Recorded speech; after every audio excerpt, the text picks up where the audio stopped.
जय हिंद दोस्तों, मैं ऋतिक राज स्वागत करता हूं आपके अपने YouTube चैनल फॉर्म फिलअप की नॉलेज में। दोस्तों, आज की इस वीडियो में मैं आप लोगों को बताऊंगा कि BCEC के द्वारा बिहार पॉलिटेक्निक का फॉर्म निकाला जाता है। ये फॉर्म वही लोग भर सकते हैं जो लोग 10th+2 यानी कि इंटरमीडिएट ISC यानी कि साइंस सब्जेक्ट से किए हैं, या फिर वो लोग अगर मतलब ITI 10th के साथ किए हैं तो वो लोग भर सकते हैं। तो यही हम बताएंगे कि ये फॉर्म आप लोग अपने मोबाइल फोन से कैसे भर सकते हैं। वीडियो को पूरा देखिए, स्किप नहीं कीजिएगा। अगर वीडियो पसंद आए तो लाइक जरूर कर दीजिएगा। आपको अपने मोबाइल में गूगल क्रोम ओपन करना है और उस पर सर्च करना है BCECE लिख के सर्च करना है। आप देख सकते हैं, ये लिख के आप जैसे ही सर्च करेंगे तो आपके सामने एक ऐसा वेबसाइट आएगा जिस पे लिखा होगा BCEC गवर्नमेंट ऑफ बिहार। आपको इस पे क्लिक कर देना है।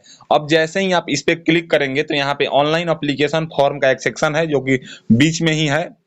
आप यहाँ पे देखिएगा तो online application portal of DECELE 2023, तो इसी पे ऊपर इसके ऊपर आपको क्लिक करना है। अब जैसे ही आप इसके ऊपर क्लिक करेंगे तो यहाँ पे आएगा बिहार संयुक्त प्रवेश प्रतियोगिता परीक्षा। यहाँ पे देखिए, Bihar combined entrance competitive exam board, ये BCEC का पूरा नाम है। यहाँ पे अगर देखेंगे तो इसका ऑनलाइन रजिस्ट्रेशन आज से स्टार्ट हुआ है, यानी कि 17/4/23 से 8/5/2023 तक इसका ऑनलाइन रजिस्ट्रेशन भरा जाएगा। इसमें पेमेंट भी लगेगा, अच्छा खासा पेमेंट लगता है। तो चलिए मैं फॉर्म भर के दिखाता हूँ। सबसे पहले आपको क्या करना है ना कि यहाँ पे न्यू रजिस्ट्रेशन का एक ऑप्शन दिख रहा है, इसी पे आपको क्लिक करना है। अब जैसे ही आप इस पे क्लिक करेंगे तो यहाँ पे आपसे पूछेगा कि नेम ऑफ काउंसलिंग DCECLE और यहाँ पे सिलेक्ट कोर्स ग्रुप। तो यहाँ पे आप 10th+2 वोकेशनल टेक्निकल कोर्स किए हैं, या 10th+2 ITI 2 ईयर कोर्स किए हैं, या 10th+2 साइंस किए हैं।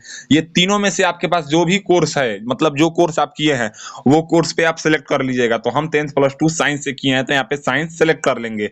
ये करने के बाद आपको अपना यहाँ पे फर्स्ट नेम लिखना है 10th के मार्कशीट के अकॉर्डिंग, यहाँ पे मिडिल नेम, यहाँ पे लास्ट नेम लिखना है, यहाँ पे फिर से कन्फर्म नाम लिखना है, फिर से मिडिल नेम, फिर से लास्ट नेम, वही चीज को दोहराना है। फिर यहाँ पे आपको डेट ऑफ बर्थ बताना है, फिर कन्फर्म डेट ऑफ बर्थ बताना है। फिर यहाँ पे मोबाइल नंबर लिख के यहाँ पे send mobile number verification code पे क्लिक करना है। तो आपके मोबाइल नंबर पे एक OTP आएगा, उस OTP को आपको यहाँ पे फिल कर देना है।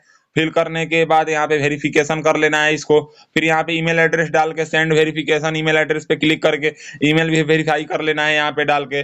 फिर आपको एक पासवर्ड सेलेक्ट करना है। ये पासवर्ड कैसा होना चाहिए तो मैं आपको दिखा देता हूँ कि ये जो पासवर्ड होना चाहिए ना, वो कम से कम 8 कैरेक्टर का होना चाहिए, यानी कि 8 लेटर का होना चाहिए, और ज्यादा से ज्यादा 20 अक्षर का होना चाहिए, जिसमें एक ABCD का कैपिटल लेटर होगा, कुछ स्मॉल लेटर भी होगा, गिनती की संख्या भी होगा, स्पेशल कैरेक्टर भी होगा। वो सब मिला के एग्जाम्पल के तौर पे अगर आपका नाम रवि है तो आप रवि@123 बना सकते हैं, जिसमें आप रवि के R को कैपिटल में यूज कर सकते हैं और बाकी सब AVI को स्मॉल में यूज कर सकते हैं। यहाँ पे फिर कन्फर्म पासवर्ड डालिएगा। फिर यहाँ पे अपना आधार नंबर, ये ऑप्शनल है, आप डाल भी सकते हैं, नहीं भी डाल सकते हैं।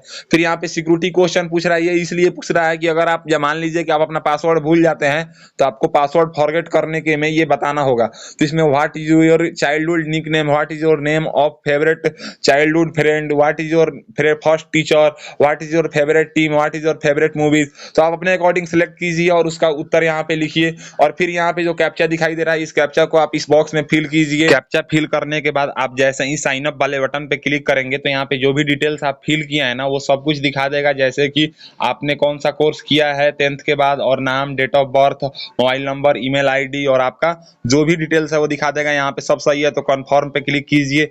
अब जैसे ही आप कन्फर्म पे क्लिक करेंगे ना तो यहाँ पे आ जाएगा रजिस्ट्रेशन सक्सेसफुली, और आपके मोबाइल पे भी फाइनली SMS आ जाएगा। तो अब आपको बोलेगा क्या ना कि आप अपना अब यहाँ पे click here to sign in पे क्लिक कर सकते हैं। तो यहाँ पे हम साइन इन पे क्लिक करेंगे, और साइन इन पे क्लिक करने के बाद आपको यहाँ पे ऊपर में आना है, और ऊपर में आने के बाद यहाँ पे ना आपको अपना एक ईमेल ID डालना है, जो ईमेल ID आप रजिस्ट्रेशन करते समय दिए थे, और यहाँ पे पासवर्ड डालना है, और जो कैप्चा दिखाई दे रहा है उसको आप यहाँ पे फिल करेंगे। तो हम इसको डाल लेते हैं, और उसके बाद जो कैप्चा दिखाई दे रहा है, जैसे यहाँ पे क्या कैप्चा दिखाई दे रहा है, तो कैप्चा है 6917 और 93, ये डाल लेंगे। और डालने के बाद यहाँ पे हम साइन इन पे क्लिक करेंगे। अब साइन इन पे जैसे ही हम क्लिक करेंगे तो हम फाइनली यहाँ पे साइन इन हो जाएंगे। अब यहाँ पे नाम और यहाँ पे डेट ऑफ बर्थ दिखा देगा। आपको अपने यहाँ पे पिताजी का नाम फिल करना है, फिर माँ का नाम भरना है। फिर यहाँ पे आपको पूछेगा कि are you permanent residence of, तो आप यहाँ पे क्या आप बिहार के परमानेंट रेसिडेंस हैं, तो यहाँ पे अगर बिहार के अस्थायी निवासी हैं तो यहाँ पे यस क्लिक कर दीजिएगा, नहीं तो नो। और उसके बाद पूछेगा सिलेक्ट योर रेसिडेंशियल एलिजिबिलिटी, तो माता पिता बिहार के निवासी हैं, इस पे आप क्लिक कर दीजिएगा। उसके बाद यहाँ पे आपसे जेंडर पूछेगा कि आप मेल है फीमेल है, थर्ड जेंडर है तो आप अपने अकॉर्डिंग सेलेक्ट कर लीजिएगा। उसके बाद यहाँ पे पूछेगा कंफर्म जेंडर, आप फिर से सिलेक्ट कर लीजिएगा। कैटेगरी पूछेगा तो आप देखिए UR ST SC EBC BC और यूआर ईडब्ल्यूएस, आप जो भी है वो अपने अकॉर्डिंग सेलेक्ट कर लीजिएगा। उसके बाद यहाँ पे आपको कंफर्म कैटेगरी में फिर से अपना कैटेगरी बताना है। फिर से कैटेगरी बताने के बाद आपसे पूछेगा if you are DQ candidate, मतलब आप क्या डीक्यू कैंडिडेट से हैं, तो अगर हैं तो यस, नहीं तो नो कर दीजिएगा। उसके बाद यहाँ पे डिस्ट्रिक्ट नेम इंस्टीट्यूट, मतलब आप 10th+2 मतलब जो कोर्स आप सिलेक्ट किए हैं वो कोर्स आप किस डिस्ट्रिक्ट से पास है, वो अपना डिस्ट्रिक्ट आप यहाँ पे सिलेक्ट कर लीजिएगा, जिस डिस्ट्रिक्ट से आप पढ़े हुए हैं वो डिस्ट्रिक्ट सिलेक्ट करने के बाद यहाँ पे देखिए मार्क ऑफ आइडेंटिफिकेशन, मतलब आप कहीं एक शरीर में कटे फटे या तिल का निशान यहाँ पे आपको बताना है। वो बताने के बाद आपको यहाँ पे परमानेंट एड्रेस फिल करना है, जैसे कि आपका घर कहाँ है, पोस्ट ऑफिस कहाँ है, पुलिस स्टेशन कहाँ है, स्टेट आपको बताना है बिहार। फिर यहाँ पे उस बिहार स्टेट में आप कौन से डिस्ट्रिक्ट से आते हैं वो आपको यहाँ पे सिलेक्ट करना है। वो सिलेक्ट करने का आपको पिन कोड बताना है। उसके बाद कॉरस्पॉन्डेंस एड्रेस, यानी कि अगर आप जो एड्रेस मतलब परमानेंट एड्रेस और कॉरस्पॉन्डेंस यानी कि पत्राचार का एड्रेस दोनों सेम है तो यहाँ पे सेम पे टिक कीजिएगा, नहीं तो अलग अलग आपका है तो अलग अलग फिल कीजिएगा। वो फिल करने के बाद आपको यहाँ पे सबमिट एंड कंटिन्यू का बटन दिखेगा, आपको इस पे क्लिक करना है। अब जैसे ही आप सबमिट एंड कंटिन्यू पे क्लिक करेंगे ना तो आपका ये डिटेल्स फिल हो जाएगा। उसके बाद आपको क्या है ना कि यहाँ पे अपलोड फोटोग्राफ का एक ऑप्शन आ जाएगा और यहाँ पे अपलोड एक देखिए एक फोटोग्राफ आपको अपलोड करना है, पासपोर्ट साइज फोटोग्राफ, और उसके बाद यहाँ पे अपलोड इंग्लिश सिग्नेचर अपलोड करना है, फिर यहाँ पे अपलोड हिंदी सिग्नेचर करना है। तो इसका इंस्ट्रक्शन क्या कर रहा है कि पासपोर्ट साइज जो कलर फोटोग्राफ होगा वो इसका विड्थ होगा 200 पिक्सल एंड मिनिमम हाइट होगा 200 पिक्सल, और यहाँ पे नोट अपलोडेड इमेज भी लेस देन 100 KB, यानी कि 100 KB से कम का अपलोड करना है और इसका ये इंस्ट्रक्शन फॉलो करना है।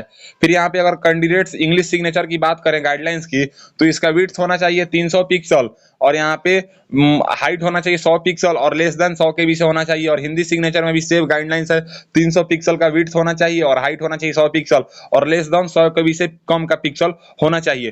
तो अगर आपको ये जानना है कि ये फोटो को हम रिसाइज करके कैसे अपलोड करें तो इसका एक वीडियो स्पेशल वीडियो मेरे यूट्यूब चैनल पे उपलब्ध है कि बिहार ITI का या पॉलिटेक्निक का फोटो कैसे रिसाइज कर सकते हैं विड्थ और हाइट के साथ, ये जाके आप देख सकते हैं। और वो वीडियो देखने के बाद आप सक्सेसफुली फोटो रिसाइज कर लेंगे, उसके बाद आप यहाँ पे अपलोड कर लीजिएगा। अब जैसे ही आप फोटो और अपना इंग्लिश सिग्नेचर और हिंदी सिग्नेचर अपलोड कर लेंगे, मैं आप लोगों को एक बात बता देना चाहता हूँ, ये जो फोटो है ना, आप लोग ऐसा फोटो बिल्कुल अपलोड नहीं कीजिएगा। आप लोग ऐसा फोटो अपलोड कीजिएगा जो कि बैकग्राउंड उसका रंगीन हो, यानी कि ब्लू ऐसा करके हो, ब्लू हो ग्रीन हो, ऐसा बैकग्राउंड होना चाहिए। और आपके फोटो पे यहाँ पे क्या है ना कि आपका नाम और दिनांक लिखा हो कि जिस डेट को आप फोटो खिंचवाए हैं, वैसा ही फोटो आप लोग अपलोड कीजिएगा तो आप लोगों के लिए सही होगा। हम बस डमी के तौर पे बता रहे हैं। फोटो सिग्नेचर अपलोड करने के बाद आपको नीचे में आना है और नीचे में आने के बाद यहाँ पे सेव एंड कंटिन्यू पे क्लिक करना है। अब जैसे ही आप सेव एंड कंटिन्यू पे क्लिक करेंगे ना तो आपका फोटो एंड सिग्नेचर वाला सेक्शन सक्सेसफुली हो जाएगा। उसके बाद यहाँ पे आपसे पूछेगा सेकेंडरी, यानी कि आप 10th क्लास किस स्कूल से पास किए थे वो यहाँ पे आपको फिल करना है। फिर अपने बोर्ड का नाम बताना है कि आप बिहार स्कूल एग्जामिनेशन बोर्ड से किए थे या central board of secondary education से किए थे या इंडियन स्कूल सर्टिफिकेट एग्जामिनेशन से अदर से, जो भी किए थे वो सिलेक्ट कर लीजिएगा। पासिंग स्टेटस में आप पास हैं या अपीयर हैं तो यहाँ पे पास सिलेक्ट कर दीजिएगा। उसके बाद पासिंग ईयर में आप किस ईयर में 10th क्लास पास किए थे वो ईयर सिलेक्ट कर लीजिएगा। ईयर सिलेक्ट करने के बाद आपका परसेंटेज था या CGPA था वो सिलेक्ट कर लीजिएगा। परसेंटेज सिलेक्ट करेंगे तो आपको कितना नंबर प्राप्त हुआ था, कितना नंबर में, और परसेंटेज वो खुद ब खुद ले लेगा। फिर यहाँ पे 10th+2 यानी कि साइंस में आप अपने स्कूल का नाम लिखेंगे। फिर यहाँ पे आप जिस बोर्ड से किए थे उस बोर्ड का नाम आप यहाँ पे लिखिएगा। बोर्ड का नाम लिखने के बाद यहाँ पे मतलब पासेड में अपीयरिंग में पासेड में तो यहाँ पे पास डाल दीजिएगा। ये डालने के बाद पासिंग स्टेटस में आपको पासिंग ईयर बताना है, तो आप जिस भी ईयर में किया है 12th वो बता देना है। सबसे जरूरी बात कि 10th से तो 2 साल गैप होना चाहिए 12th के लिए।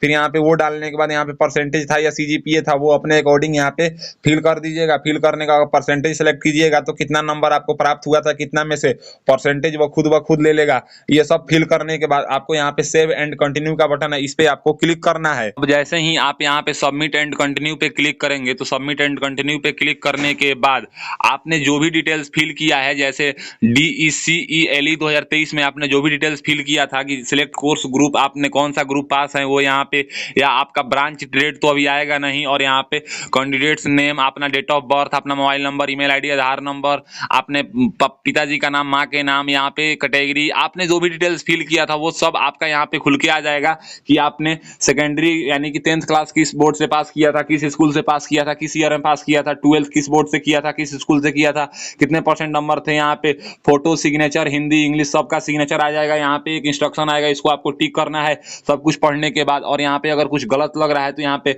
बैक टू एडिट पे क्लिक करके आपको एडिट करना है। अगर सब कुछ सही है तो प्रोसीड टू पेमेंट पे आपको क्लिक करना है।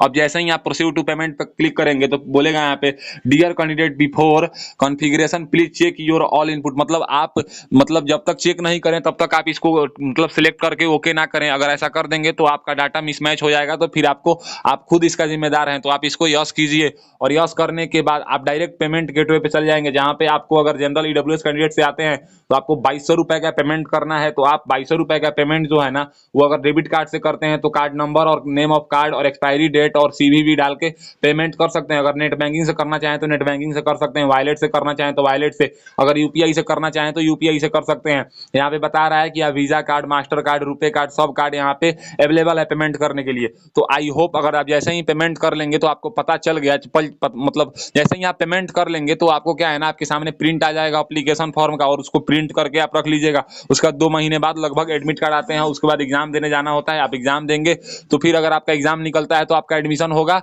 पॉलिटेक्निक में, जो कि 2 साल का कोर्स होता है। तो आई होप आपको पता चल गया कि बिहार पॉलिटेक्निक जो कि इंटरमीडिएट के बाद आता है उसका फॉर्म कैसे भरें। अगर मेरी दी हुई जानकारी पसंद आता है तो मेरे वीडियो को लाइक कीजिए, और ऐसे ही इन्फॉर्मेटिव वीडियो के लिए मेरे चैनल को सब्सक्राइब कीजिए। आज के लिए बस इतना ही, मैं आपसे विदा लेना चाहूंगा। तब तक आप लोग देखते रहिए मेरा यूट्यूब चैनल फॉर्म फिलअप की नॉलेज। जय हिंद दोस्तों।